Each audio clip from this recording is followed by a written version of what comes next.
The man took his wife to a desolate mountain. The son even threw away his mother's phone. They cut off all her contact with the outside world. The father and son did this to make the woman thoroughly reflect on her mistakes. 3 months passed just like that. The man came with their son to pick her up and take her home, but they saw her chewing on the withered grass on the ground. A twinge of guilt flashed through the man's mind, but he quickly pretended not to care. He handed his wife a kidney donation agreement, asking her to donate a kidney to her foster sister, just because the adopted sister is a man's first love. Even their son said that donating one kidney wouldn't kill her. Little did they know that the woman had already donated a kidney to her husband before. Now she had only one left. The husband still believed it was his foster sister who had donated the kidney to him. The woman knew that if she agreed to donate her kidney, she wouldn't survive long afterward, but she still signed the donation agreement. As she watched her husband's retreating figure, the woman decided to activate the system, because after 7 years of marriage, she hadn't earned her husband's trust, nor had she had a grand wedding. They wouldn't even take a family portrait with her. 3 months ago she hadn't bound the system. Now she was determined to bind the system. When the mission began, all present identities, wealth, and family would be unrelated to the host and unchangeable. In order to make up for his kidney-donating wife, the husband promised to throw her a grand wedding after the operation, but the woman no longer cared. She simply asked her husband to transfer all the law firm's business to her.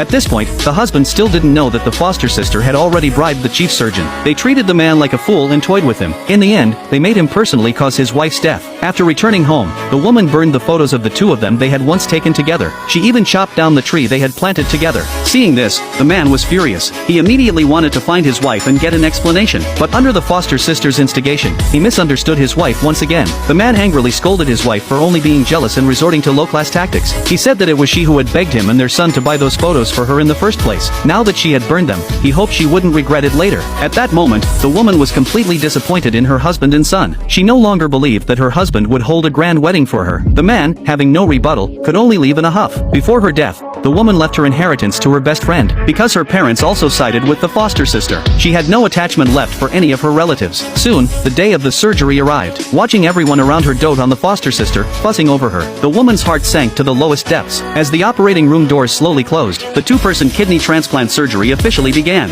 After a waiting period of 5 long hours, the operating room doors finally opened again. However, no one cared about the woman's fate. They were only eagerly asking how the foster sister was doing. The doctor said the foster sister's surgery was very successful, only that there was some complication with the woman. Yet her parents did not care about the woman at all, as long as their foster daughter was safe and sound. Upon hearing this, the doctor had nothing to say and left directly. Soon after, the foster sister was wheeled out. They all gathered around to escort her to the ward. Just as the man was about to leave, a nurse rushed out and called after him, yet he said that the woman's affairs had nothing to do with him. Unbeknownst to him, the nurse was holding the woman's death certificate. Back in the ward, the foster sister started acting up again. After letting out a loud scream, she suddenly sat up. The man, feeling distressed, asked her what was wrong. The foster sister